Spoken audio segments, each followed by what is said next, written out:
Bismillahirrahmanirrahim. Apa yang kami lakukan kalau istri suka marah? Ini nampaknya yang menulis ini suami yang tertekan.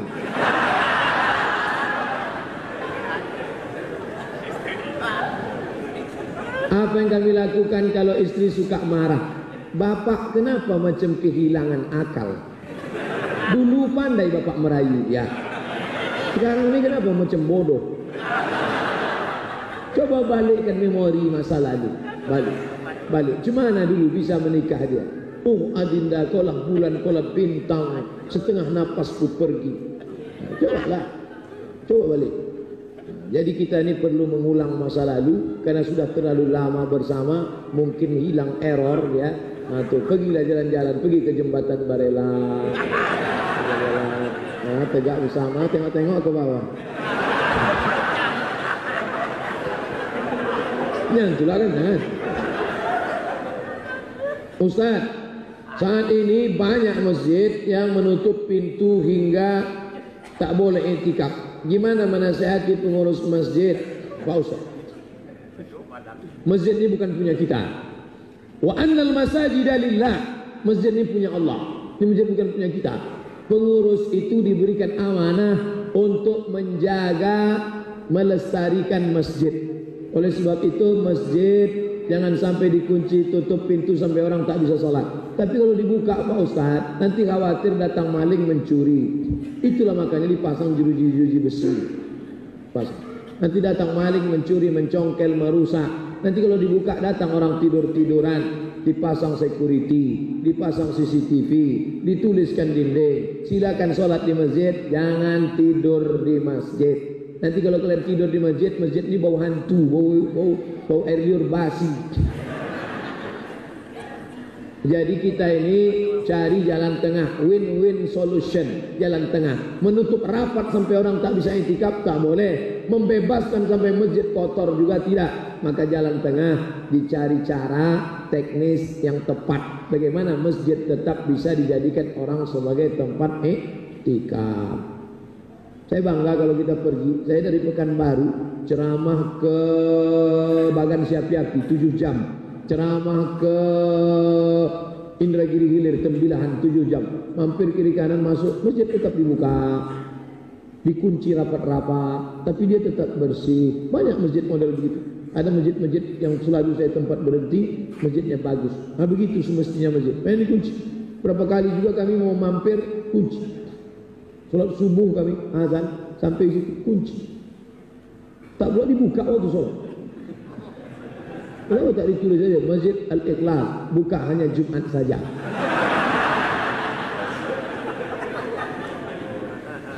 Berikan saya kami semua nasihat Pak Ustaz. Dari tadi udah nasihat aja.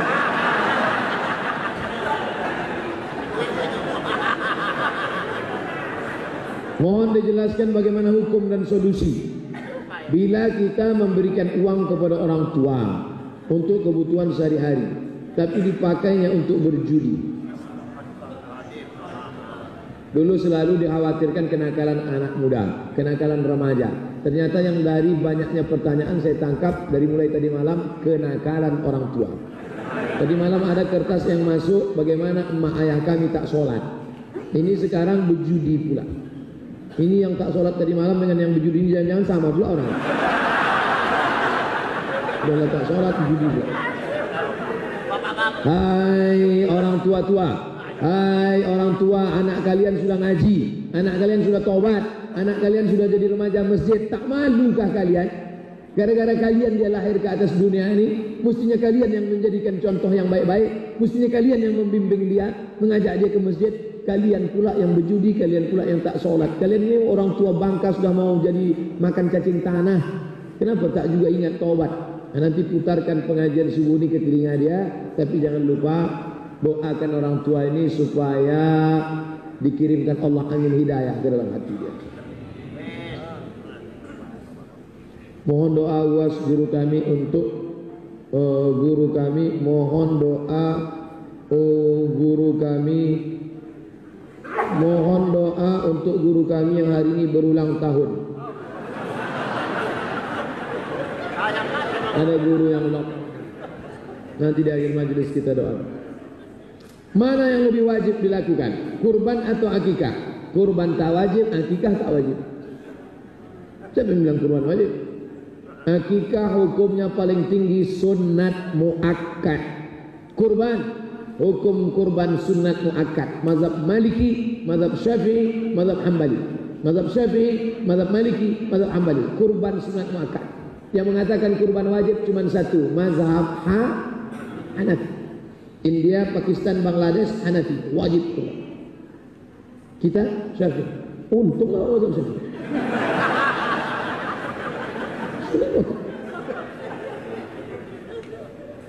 Tidak ada wajib. Apabila orang tua kita belum mampu untuk melakukan akikah, bolehkah anak tersebut akikah sendiri? Boleh. Mana dalilnya? Aqwa an nafsihi ba'dama bu'itha nabiyyan. Nabi mengakikahkan dirinya sendiri setelah jadi nabi.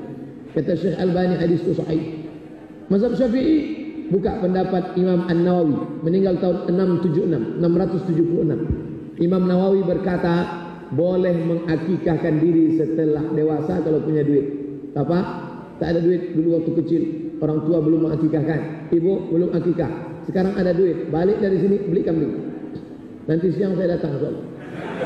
Saya mesti lama lagi sini. Saya balik hari Ahad pagi.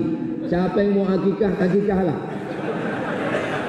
Nanti siang kita makan kambing, nanti malam makan kambing, besok pagi makan kambing, hari Sabtu makan kambing, sampai pagi Ahad yang mau akikah, akikah. Boleh. Tapi kalau sudah umur 40-30, akikah saja. Jangan minta cukur rambut pula.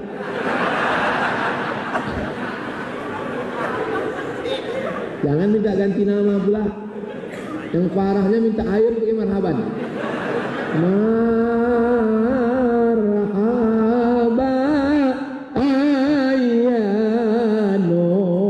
Awak sangka yang diayun cucu. Apa nenek itu dulu?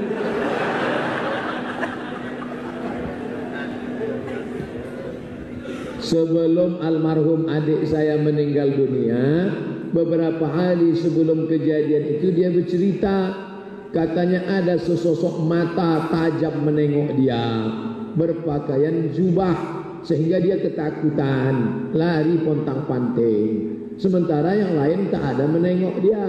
Kira-kira siapa itu Pak Ustaz? Mana saya tahu?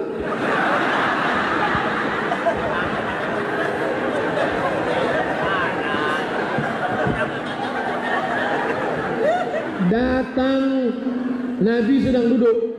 Ini Nabi sedang duduk nih. Nabi sedang duduk-duduk. Tiba-tiba datang seorang laki-laki. Rambutnya sangat hitam, bajunya sangat putih, tapi tak ada orang yang kenal. Ditempelkannya lututnya ke lutut Nabi. Duduk rapat, bersatu lututnya dengan lutut Nabi. Lalu orang itu bertanya, apa kata dia? 3. Ma huwal iman, ma huwal Islam, ma huwal ihsan. Apa itu iman? Apa itu Islam? Apa itu ihsan? Selesai itu orang itu pun pergi. Nabi bertanya kepada Umar, Umar,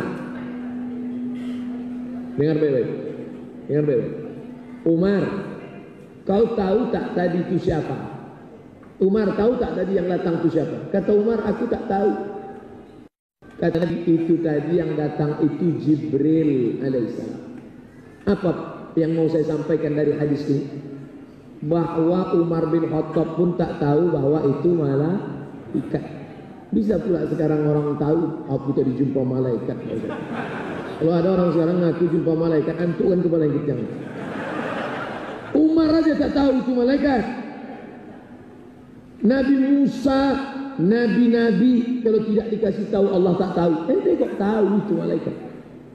Ngaku berjumpa malaikat adalah dusta di atas dusta bohong. Kecuali Allah Ta'ala memberikan ilham baru. Jadi kalau saya kata, mungkin yang mematap kau dengan mata. Kalau jin mungkin, jin mengaku-ngaku. Jadi kalau kita sedang berzikir, la ilaha illallah, la ilaha illallah, tiba-tiba datang, hai Abdul Somad, berhentilah kau berzikir, dosamu sudah kuampuni, kau tak usah lagi sembahyang, kau sudah kuangkat jadi wali. Setan itu. Kenapa? karena bisikannya membuat lalai daripada Allah Subhanahu wa taala. Nanti pas mau sakaratul maut, siapapun yang datang, bagaimanapun jubahnya, bagaimanapun tajam matanya, apapun yang datang, kalau dia melalaikan daripada Allah, jangan ikut. Itulah mengapa kita mesti banyak berzikir, supaya kita dibimbing Allah Ta'ala, ditolong oleh para malaikat yang punya jimat-jimat, yang rajin ke dukun, yang berkawan sama jin hantu setan, yang masih memberikan sajen-sajen. Berhentilah, karena kalau kalian tak berhenti, nanti pas mau sakratul maut dia datang menyesatkan, menyebabkan mati su'ul khotimah. Yang masih megang keris-keris kecil disimpan untuk supaya perkasa, yang masih pakai cincin-cincin ada jin di dalam, buang, campakkan ke laut luas di Batam, campakkan ke laut. Yang masih megang-megang keris masih ada di rumah, di dalam keris itu ada, Ustadz kemarin kerisnya 3 di rumah, ada kerisnya 3, satu dari Jogja, satu dari Masjid Jogokarian, satu dari Lembaga Adat Melayu Riau waktu penobatan Datuk, ada, tapi tak ada jinnya di dalam. Saya sekedar suka saja. Cincin Ustadz, cincin saya 100 ada di rumah. Setiap saya pergi dikasih jalan, kasih. Yang saya pakai 1, yang lain banyak. Tapi tak ada jin-jin. Kalau masih berkawan sama jin, berkawan sama hantu, masih berkawan sama setan, berhentilah, buang, campakkan. Nanti dia datang waktu mau sakaratul maut, menyesatkan. Berkawanlah sama ulama, berkawanlah sama kiai, berkawanlah sama buya, yang ketika berkawan sama dia mendekatkan kepada Allah, mati kita husnul. Ustaz ini marah apa lapar? Campur antara dua. Sebelum menikah, ridho Allah, ridhonya orang tua. Sesudah menikah, ridho Allah, ridho suami. Jika suami minta dilayani, sementara orang sedang azan sholat, mana yang didulukan Pak Ustaz? Ini menunjukkan laki kau Fir'aun. Laki Fir'aun. Ini contoh laki Fir'aun. Kalau laki itu soleh, pasti dia udah ke masjid duluan. Belum azan dia udah ke masjid. Makanya anak gadis ibu-ibu, ku sampaikan sama ibu-ibu, kalian nikahkan anak kalian sama laki-laki yang soleh. Jangan kalian tengok mobilnya mewah, jangan karena dia PNS. Akhirnya di situ orang azan, di situ dia minta. Allahu Akbar, Allahu Akbar. Di situ dia minta. Kenapa dia tak ke masjid? Ini contoh. Ke masjid. Laki-laki yang soleh, sholatnya di masjid. Laki-laki yang soleh, sholatnya di masjid. Makanya akan datang. Yang lalu apa boleh buat? Yang lalu udah berlalu. Tak bisa lagi. Jadi ini gimana nih Pak Ustaz? La ta'ata li makhluqin fi maksiatil khaliq. Tidak ada ketaatan kepada makhluk kalau menyebabkan maksiat kepada Khaliq. Ibu kenapa tak pakai jilbab? Suami saya nyuruh. Ibu kenapa rambutnya sampai 3 warna merah, kuning, kelabu? Suami saya nyuruh. Kan surga di bawah tapak kaki suami Pak Ustaz. Suami yang bagaimana? Suami yang bagaimana? Itulah makanya di Malaysia sebelum orang menikah itu ada namanya kursus perkahwinan, supaya orang tahu sebagai laki-laki muslim apa hak dan kewajibannya. Istri itu kewajiban suami ada 5. Ibu-ibu ingat ini, 5 hak ibu, kewajiban suami. Pertama, kasih makan. Kedua, kasih pakaian. Ketiga, kasih tempat tinggal.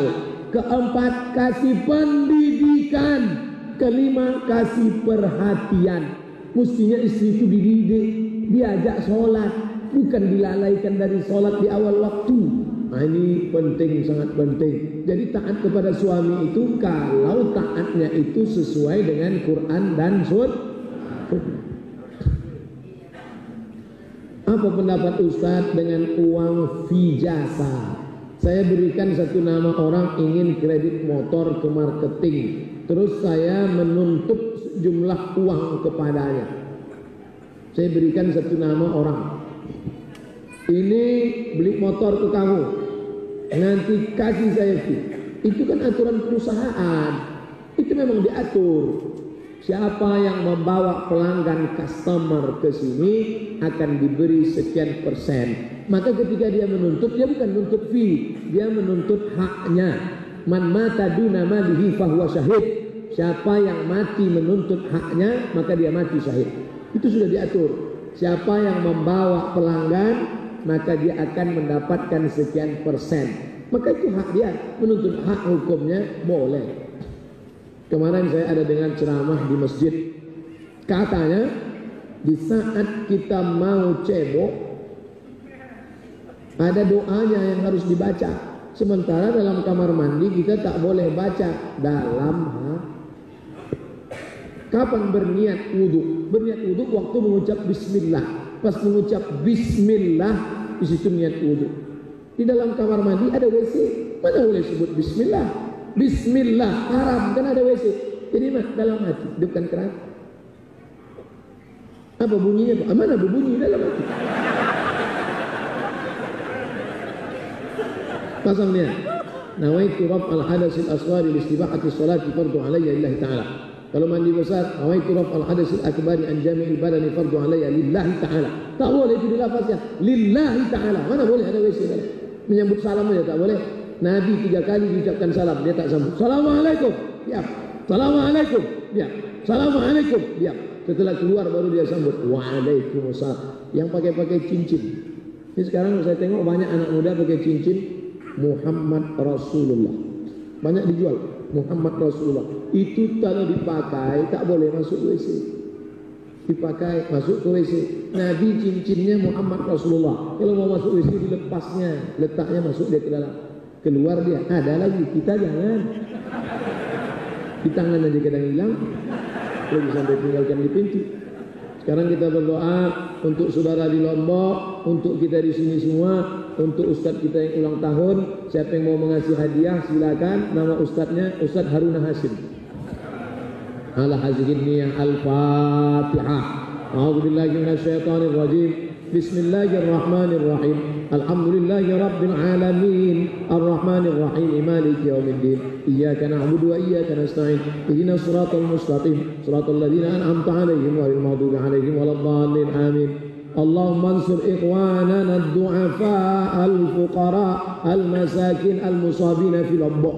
Ya Allah, tolong saudara kami yang sedang dalam keadaan susah, yang dalam keadaan teraniaya, yang dalam keadaan diuji imannya di Lombok sana ya Allah.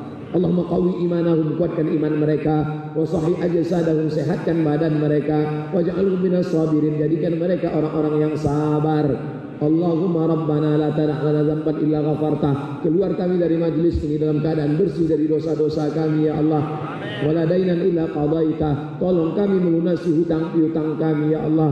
Wala aziban illa zawajtah. Yang lajang-lajang, yang gadis, berikan mereka jodoh orang yang baik-baik ya Allah. Wala maridon illa syafaitah. Yang sedang sakit, angkat penyakitnya ya Allah. Wala mayitan illa rahimtah. Yang meninggal dunia, curahkan rahmat ampunan kasih sayangmu pada mereka ya Allah. Allah mabarik lahu fi umurihi. Ustaz kami yang hari ini hari kelahirannya, berikan berkah pada umurnya ya Allah. Waj'alhu minal ladzina yastami'una al-qawla fayattabi'una ahsanah. Jadikan dia dan kami orang-orang yang mendengarkan ucapan yang baik lalu mengiringinya dengan amal yang baik. Wabarik lagu fi auladihi, berikan berkah pada anak-anaknya. Wabarik lagu fi zaujatihi, berikan berkah pada keluarganya. Wabarik lagu fi kulli ma ataitahu, berikan berkah pada semua nikmat yang kau berikan pada dia ya Allah. Rabbana zalamna anfusana, kami sudah banyak menzalimi diri kami. Wa illam taghfir lana wa tarhamna, kalau engkau tidak mengampuni dan merahmati kami, lanakunanna minal khasirin, pasti kami termasuk orang yang rugi. Allahumma ja'alna min mu'ammiri masajidik, jadikan kami orang-orang yang memakmurkan masjid. Allahumma hawwin alaina fi sakaratil maut. Amin. Ringankan kami waktu sakaratul maut ya Allah. Wan najata minan nar, selamatkan kami dari api neraka. Wal afwa indal hisab, maafkan kami ketika segala amal kami dihisab. Allahumma ja'al akhir kalamina inda intihai ajalina, jadikan akhir kalam kami ketika ajal kami sampai, yang terakhir keluar dari mulut kami la ilaha illallah Muhammad Rasulullah sallallahu alaihi wasallam. Rabbana atina fid dunya hasanah wa fil akhirati hasanah wa qina adzabannar. Wa sallallahu ala sayyidina Muhammad wa ala alihi washabihi wasallam. Walhamdulillahi rabbil alamin. Taqabbalallahu minkum minna wa minkum taqabbal ya karim. Assalamualaikum warahmatullahi wabarakatuh.